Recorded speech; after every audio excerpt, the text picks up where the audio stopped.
Liste définitive et bani ya ba candidat oyo bakozala bongo na bureau définitif ya Sénat, bureau d'âge après traitement, ba bimisi liste définitive ya ba candidat oyo bakondongwa na jour ya ba élection, ba kombo na bango bokoyoka ngo na édition ya lelo. Adhésion massive na IDPS Kibasa, parti cher ya Augustin Kibasa esele libala mokolo ya lelo na ba confession religieuse oyo bayaki considéré massivement na formation politique wana. Œuvre ya Louise Kibasa Maliba oyo azali secrétaire national en charge ya ba association ba église cérémonie et salimaki bongo na 12e rue Limité, siège emblématique ya UDPS.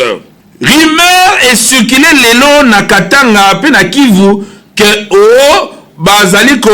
obligé bana bazwa vaccin ya Covid na makasi. Rumeur oyo ezalaki démenti aussitôt na ba autorité, tozali ko comprendre te manipulation yango ezali ko uta wapi ba réseaux sociaux oyo et koki kokomisa mutu président na butu na tongo asutuka boye azali na mutu apusu. Bozali bele ya kolanda biso na cadre ya KNB News webi malamu ke na banda ko na bino journée moko na télévision sans KNB News TV et comme kanango Nintendo pe journée moko soki otali internet et que otali ba information sur na KNB News te yeba ke okolanda na yo masapo lisaponge ya genre de jembanda awa na KNB News professionnalisme pe musala ya solo ba info en continu nanu ezalate nenge tolobaka toujours.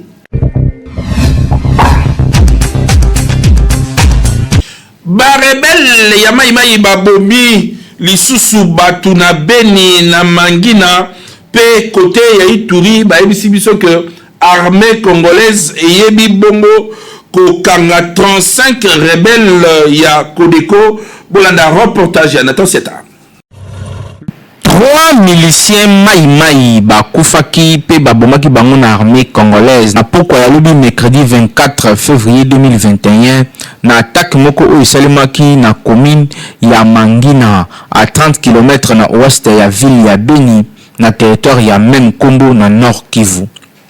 Selon ba témoins, attaque oyo ezalaki ko viser barrière ya Makeke oyo ezali situé na limite entre province ya Nord Kivu pe na oyo ya Ituri. Porte-parole militaire ya Beni Anthony Mwalosha yazali ko préciser que ezalaki bongo deux attaques oyo esalemaki au même moment ezalaki pe mené na milice ya Kwandengu. Au cours de l'affrontement yango 3 militaires bazalaki blessés avant baya ko succomber quelques heures après pona bapota oyo bazokaki. Situation ezalaki maîtrisée na ba force de l'ordre ndenge porte-parole militaire azalaki ko expliquer. Ba miliciens maïmaï bazali ko opérer na secteur oyo pe bazali ko zelaki activisme na bango ekota ti na zone ya Kianzaba. Ba milice oyo armée ezali ko pointer bango pour selon armée bazali ko tchapwa na ba rebelle ougandais ya Allied Democratic Force ya ADF oyo bazali ba hauteur ya ba milliers de morts na Beni. D'après baromètre sécuritaire ya Kivu, ba miliciens oyo ba participaki pe lisusu na attaque ya fin octobre oyo uti ko sila contre prison ya Beni oyo bakimisaki plus de 1300 détenus. Kasi na ngambo ya Ituri ba forces armées ya République démocratique du Congo bayaki ko capturer 34 miliciens ya coopérative pour le développement du Congo Kodeko na région ya Mongwalu na territoire ya Djougou na province ya Ituri. D'après porte-parole ya secteur opérationnel ya armée na Ituri, ba miliciens oyo bazaki capturer lors ya ba affrontement oyo et opposaki bango na ba élément ya FRDC mokolo ya samedi 20 février 2021 na Mongwalu. Tozali ko pesa situation ya ba capturer au total bazali 34 éléments Codeco ou bazaki capturé na kati na bango 31 éléments Codeco bar URDPC P3 éléments ya Codeco bar catholique ndenge lieutenant Jules Ngongo na point de presse où asalaki mokolo ya mardi 23 février leki a expliqué ki na presse locale. Na kombo ya commandant intérimaire ya secteur opérationnel lieutenant Jules Ngongo a sengaki na population ba continuer ko collaborer na ba force de l'ordre pour na ko silisa na ba groupe armé nyonso o bazali ko semer terreur na partie est ya République démocratique du Congo, Kinshasa et l'équipe partout. Le 2 mars aux élections définitives na Sénat ba kombo ya batu ba kondongwana eyebani esengeli boyeba déjà que na deuxième vice-présidence ya Sénat batu ya union sacrée mibale c'est-à-dire ya ensemble na MLC bakondongwana et kozala ndenge nini bolanda reportage ya Nathan Siata.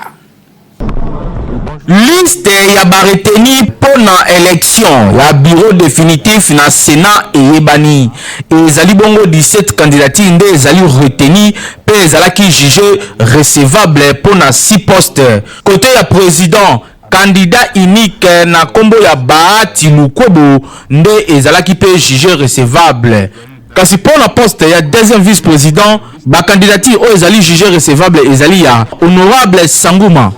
honorable Guerembo, honorable Endundo, pe na côté ya rapporteur honorable Kanimbu Michel, na côté ya rapporteur adjoint honorable Kabamba Isabelle, honorable Ngudianza Nefertiti, honorable Boulan Sun, pe honorable Lelo Nzazi Roli.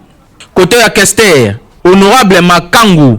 honorable Bakomito Gambu Jean, honorable Carole Aguito Amela, honorable Fikiri, pe honorable Bayukita. Côté ya Kester adjoint, honorable Mukalai, honorable Ilanga Bakonga Rigen,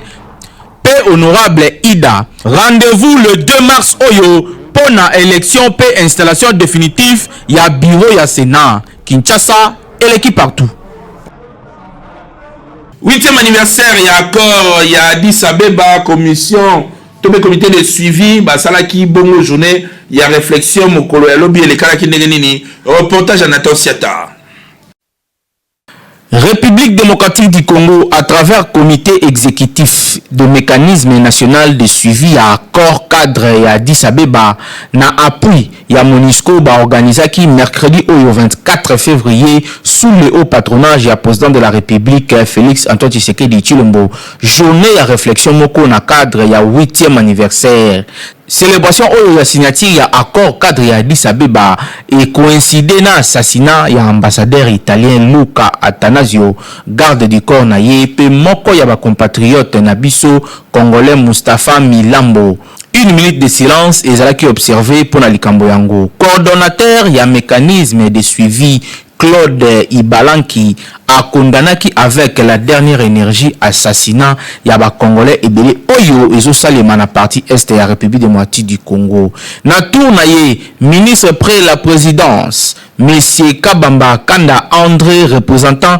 ya chef de l'état na cérémonie yango atalisaki que ba défi ezali ya makasi esengeli tozala mobiliser contre ba mesure oyo ezopesé sur ba vie humaine quel que soit ba âge, ba sexe, ba ethnie, ba nationalité na est ya mboka oyo ezali esika ba violence ezosalema makasi. Loko la situation sécuritaire oyo na parti wana ya mboka ezali ko constituer menace na kimia pe na sécurité internationale na région eza important que ba acteurs internationaux, régionaux pe nationaux nyonso bamikotisa sikoyo na contexte oyo ezali marqué na dynamique ya changement oyo mokonzi ya mboka Félix Antoine Tshisekedi Tshilombo amemi pona ko faire avancer chantier ya kimia pe ya sécurité. Esengeli koyeba ke ba personnalité ebele ba participaki na journée yango ndeti directeur de cabinet ya chef de l'état Guilain Niembo, ba conseillers spéciaux nyonso ya chef de l'état,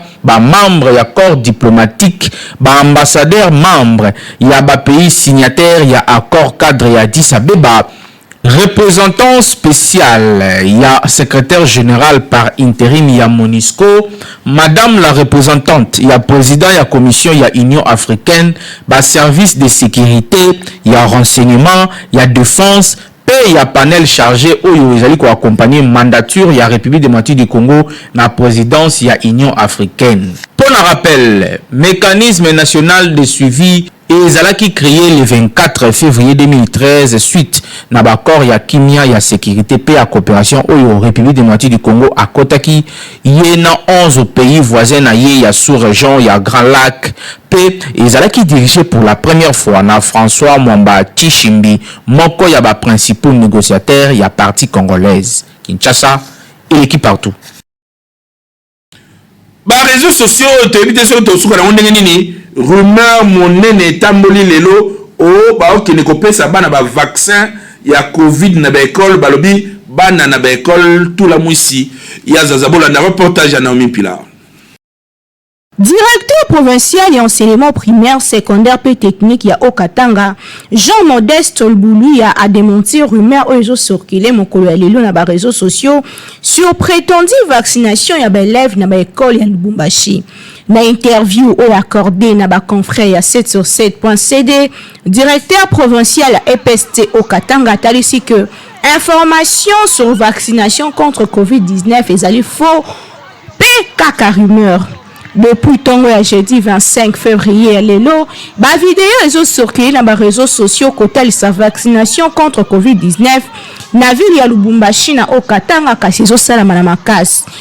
Rumeur yango est paralysé ba activité scolaire na ba école presque nyonso na ville ya Lubumbashi na maloba na ye autorité ya EPST na Okatanga talisi que bayebi origine ya rumeur wana te ye aza sur terrain na équipe mobimba pe ba constater eloko ata moko te a démenti rumeur yango pe abakisi ke ezali rumeur moko très faux na yango asengi na ba parents batika ko paniquer pe batinda bana na kelasi asengi pe la population congolaise baza na kimia biso nyonso elongo to tika panique po eloko malunga ezate Kinshasa eleki partout débandement impossible. Ba dirigeant ya ba église ba kei ko sala adhésion massive na IDPS Kibasa elekana ki bongo mokolo ya lobby œuvre ya Louise Kibasa Maliba Oyazali secrétaire national en charge ya ba association pe ba confession religieuse elekana ki nini pour un reportage à héritier Lukoji.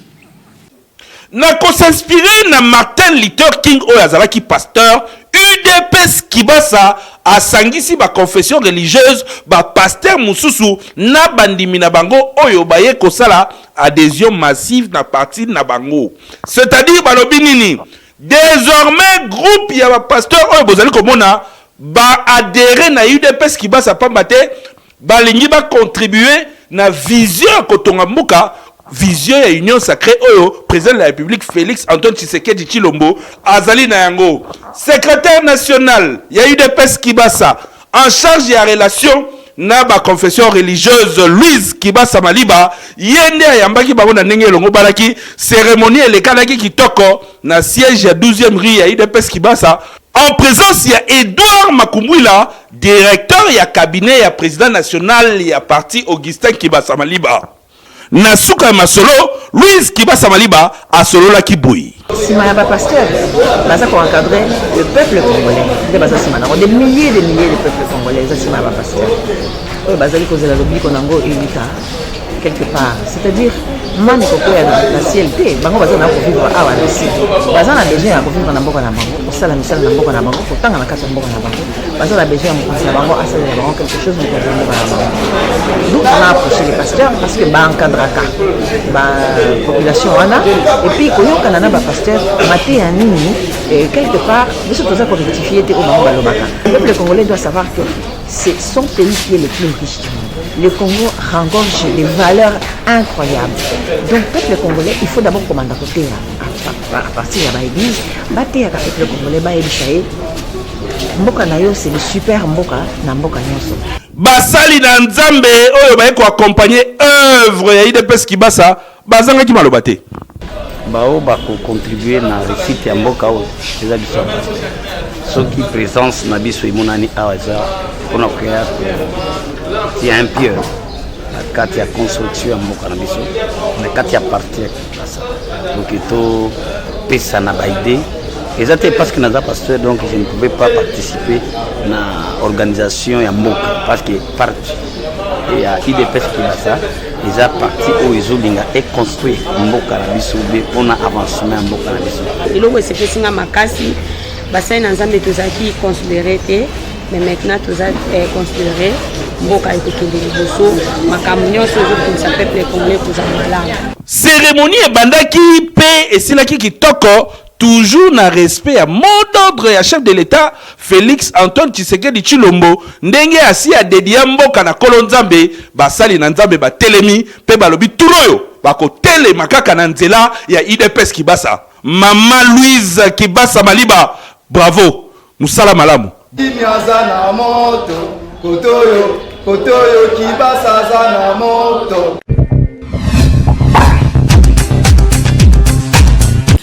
Beltexco azali ko continuer ko servir ba congolais pour na kozwa produit ya kitoko pe ya malamu ya Beltexco bo landa ba adresse oyo ba pesi bino na reportage oyo. Esika kosomba ezali partout. Tozana wenza matete. Oye pa distributeur na biso ba bengi papa Succès Ramat. Oye na wenza rond-point ngaba. Tozali na maman ba bengi la réponse de Dieu. Oye siko na wenza matadi kibala. Et pas ya magasin na biso Beltexco ezali. Oye siko na wenza ipen okuta mama Konde azana ali distributeur à Beltexco. Oye siko na wenza Delfo magasin na biso ezali na kata wenza Delfo wana na wenza ya pompage kuna magasin na biso ya Beltexco ezali. Oye na wenza ya bandala babenga wenza mula okomona magasin na biso ya Beltexco ezali wana. Ba distributeur à Beltexco bali na Avenue Sport na wenza Gambela. Oye siko na zanda munene ezali na magasin ya Beltexco ezali en face ya Olela na wenza ya Liberté. Vous allez dans le distributeur, on a vu son mot, comme on a essayé les moukas, ils allaient côté à la bataille à Gandunda. En tout cas, Beltexco, vraiment, mon souvenir Mboka, mon côté na terrain, Kinshasa, et l'équipe partout.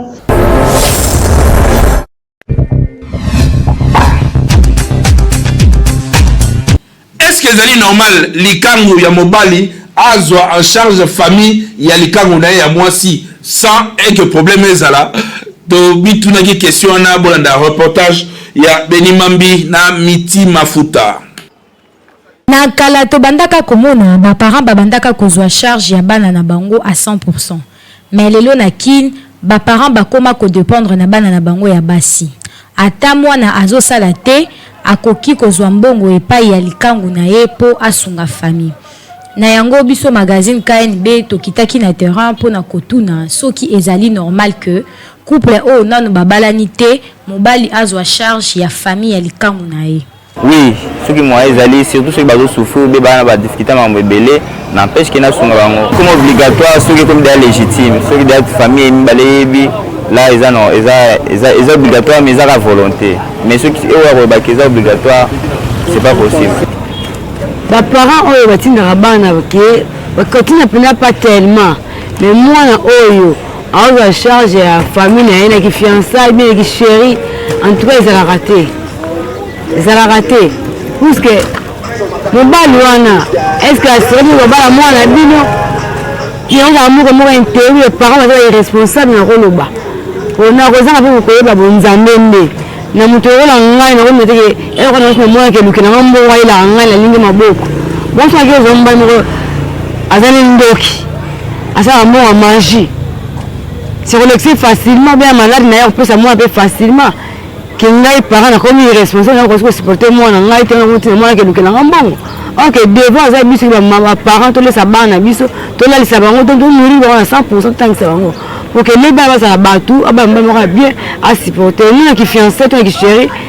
moi il rombo mes parents oliaka et bien fiancé à charge à l'autre parent non on venir ils a faux pendant faux en fait et ça vraiment la sens que non soit disant mon bal qui tout un bal moi cachette en dehors de la famille à joie charge à famille nanga et ça vraiment la sens on va accepter jamais le quoi bon d'ailleurs biso ba fille ça ba marchandise quand même ba parents ba ça la bon c'est à toi qui a décision et non la marchandise que le mobali a le gérer bien tout ça donc conseil à parents ne vont pas la conscience ya ko gérer bana bon pas ba marchandise un jour nous avons ko sunga pe bana bino azuli bala bien et ba ko soutenir famille père mamu le bana nga likangu na ngai likangu moi so na balite likangu na ko za charge ya famille na ye SNSS ataki mona buda nos allons mbongo na pasi na kutu il faut na kosa na belé pour na PCM moi le mobo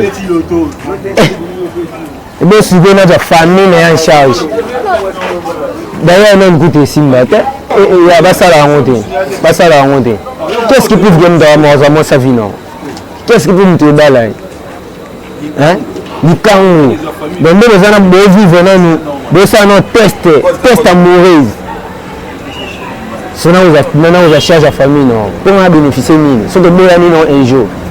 que nous devons sous-soutenir nous devons la perdre dans le monde de la relation nous vivre gagnant que c'est le cause de l'autre kosunga ezali nango mabete soki mobali alingi mwasi na ye makasi pe famille na ye eza na pasi eke ye aza na mbongo akoki na ye kosunga bango kasi ba parents bakomisa yango obligation te pe batika bisenga singa ya salite pona komi pesa valeur po kimakangu ezali nango libala te. Kinshasa eleki partout.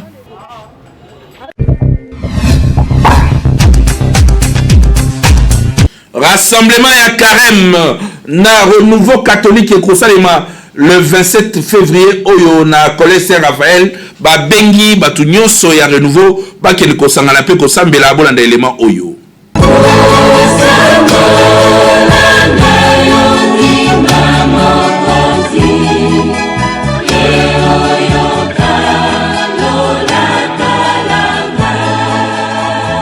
Avec la bénédiction de son éminence, le cardinal Fridolin Ambongo Bessougou, archevêque métropolitain de Kinshasa, le renouveau charismatique catholique et ezali organisé maman na rassemblement à Carême, oyo ezali na thème le chrétien et le combat de la foi. 1 Timothée 6, verset 12, puis Matthieu 7, verset 1 à 11. Et concernant ma maman, na collège Saint-Raphaël limité mokolo ya le 27 février 2021 oyo à partir ya 13h boya ebele batata pe ba mama ya renouveau ya Kinshasa mobima kosambela na cadre ya rassemblement ya Carême oyo ezali bongo organisé na renouveau charismatique catholique boyei polamo.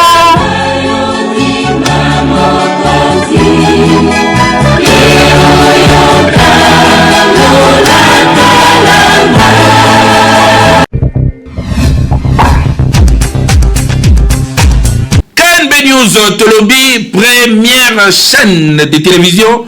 oyo ekopesa bino eza kopesa bino ba information en continu journée mobimba soki olandi KNB News TV na yo c'est que za nango Nintendo journée mobimba na internet soki olandi KNB News T c'est que ozali kolanda na yo lisaponge ya Georges Mbanda po balobi awa professionnalisme information ya solo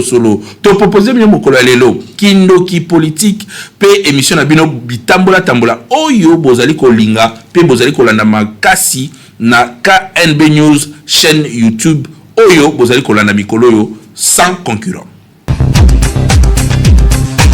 Pitala bien maman e bakanga ma batongo muke bosaka semblant o to botoli territoire boto sali boy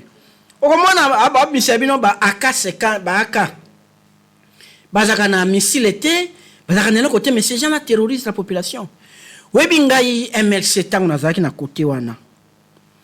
to la ko yokata te o ADF afuka po biso jeté na lo bango lelo biso jeté to bana ko pupola bango kaka ba kosi biso tole ba pygmée o boy po kaka to teleban. Il y a une complicité. Presque une élection et ce qui est recommandation que vous avez vraiment nini. Vraiment, c'est pas un mingi na émission yo na façon d'échange tout ça direct c'est ça. Faut tout sola raboué. Faut tout ça là comme maman biso ba politicien bolanda biso bien quand réfléchir na lingala. Na français to bonki ça ba mot. Pour ça la raboué na lingala mingi nde oya kati na mse bimaka na français on arrange des mots on est hypocrite to so na bino boy pour continuer na nzelo eza faiblesse te faiblesse te ko ba langue na yo chinois tinde ba kisi ya wa komana ki chinois bino pe bosala yango parce que ça on se comprend mieux. Recommandation nanga ezali mibale kaka pour le gouvernement. Pour na bika ko développer na l'autre côté. Problème ezali sécurité na ba élection to bongisa. Parce que nous venons de perdre là 12 mois. Na komi ko douter que l'élection ezala na mois na 2023. Donc on douter makasi pour Nathalie budget na moins place pour tirer rubrique à élection terre. C'est pour ça la roka. Ba Congolais, ba Kinois, partout ba bengi biso balobi boye. Balobi ambassadeur ate kokufa na mboka ya Goma et puis na zone rouge ndenge nini. Bana Congolais na tambolaki bana Kinshasa, Porto Lobi, Kambeni uzezali kin na biso. Qui les allait ville capitale ya province ya Kinshasa. Wapesika ba institution nyonso evandi. Nde bande ko baza ko tuna ambassade ezalaka na Kinshasa.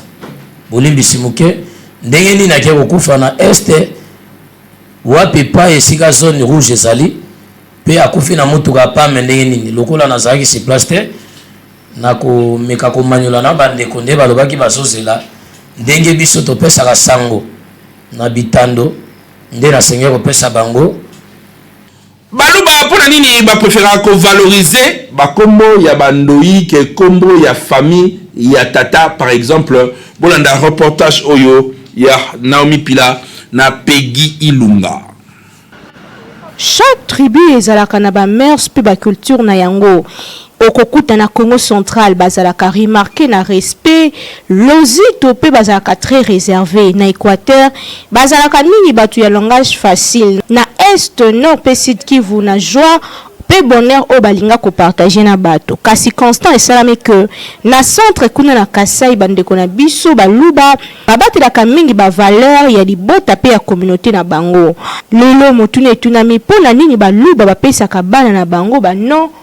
ya bandoi kasi kombo ya famille oyo uti na papa e yaka lokola poste non na biso baluba tozalaka mingi tozalaka bapatriaka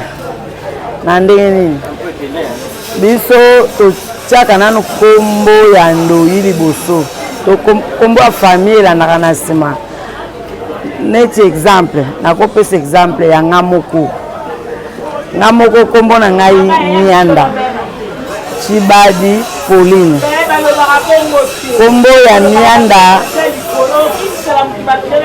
ya Mianda eza kombo ya ndoi ya mama ya koko na ngai wa boti mama na ngai donc bapesi nga ndoi wana mpona nini ndoi na ngai na minute oyo aza te asakufa mais batikali bazobenga kaka Mianda donc kombo wana ebungi te eza kombo ya papa ye kolanda eti bandeko na nga oyo alandi nga na nsima kombo ne Kazadi Chibadi donc jamais tokobanda na Chibadi Kazadi non biso tobandaka na ndoi toyei kosukisa na papa eza mpona kotombola kombo ya ndoi ube ya camarade to ya ndeko oyo opesi kombo avec honneur kwa na sens wana biso baluba eloko ya liboso tokozala famille badibanga neti naza famille badibanga mais naza ka bengele eza te ke tomatisaka kombo ya papa ube ya famille il faut tomatisa kombo ya ngana moto bapesi kombo après bapesa kombo ya baba so kombo ya ndoyo bapesi nga po yepe amata tokomatisaka kombo moko ya papa ube ya famille tokozwa kombo ya moto mosusu tomatisi yango c'est le coutume na biso eza bien eza te wasaka kombo ya papa il faut komatisa kombo bato nyonso pa esalaka bien eza te kombo ya papa c'est le biso nazaka bengele badibanga wana nde kombo ya papa kombo ya famille naza na tibaso badibanga naza na muntu badibanga toza ebele mais toza na muntu nyonso aza kombo na ye neti aza kabengele badibanga eza premier kombo yanga propre nde eza liboso non eloko nayebi te ezo départ na coutume parce que yebi makambo ba Congo te mais ezo weselo biso baluba kombo ya doi nde ezala liboso après ya famille olandi nsima banteko balobaka ke eza désordre te tokomalisaka kombo ya famille te tokozwa kombo mosusu mpe tomatisi yango eza teke kaka kombo papa na olando banda nyonso kwa balando te okozala lando mais oza na kombo oyo ya moto bapesi yo il faut mo kombo ya moto opesi wana emata okomalisaka kombo moko te nga nazaka bengele kombo nanga ezaka bengele badibanga kombo nanga nde eza liboso kombo ya ndoi nanga eza teke kaka kombo ya famille eza liboso non biso kuna pena esimbaka te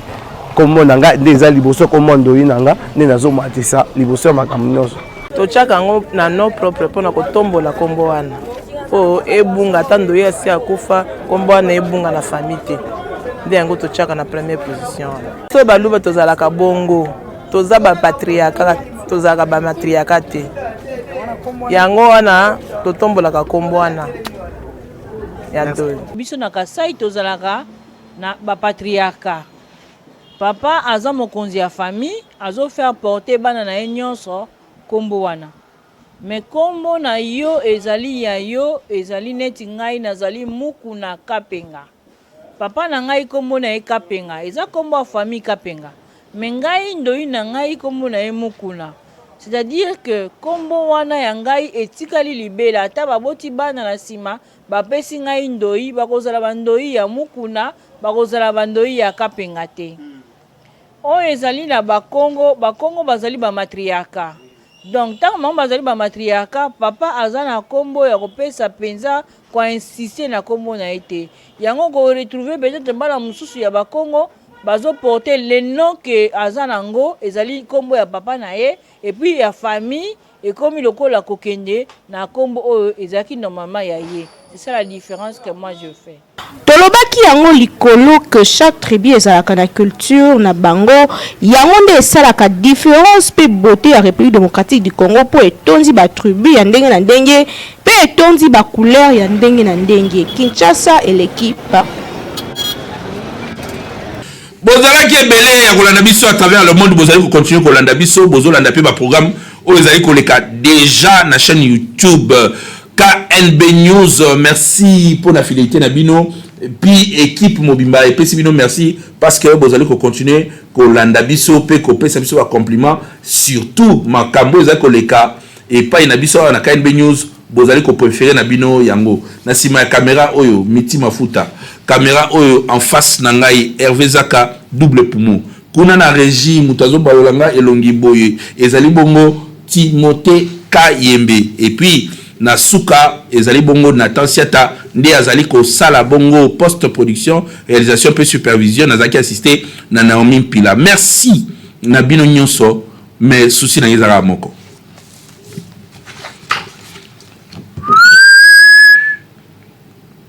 tokuta lobby. Oui!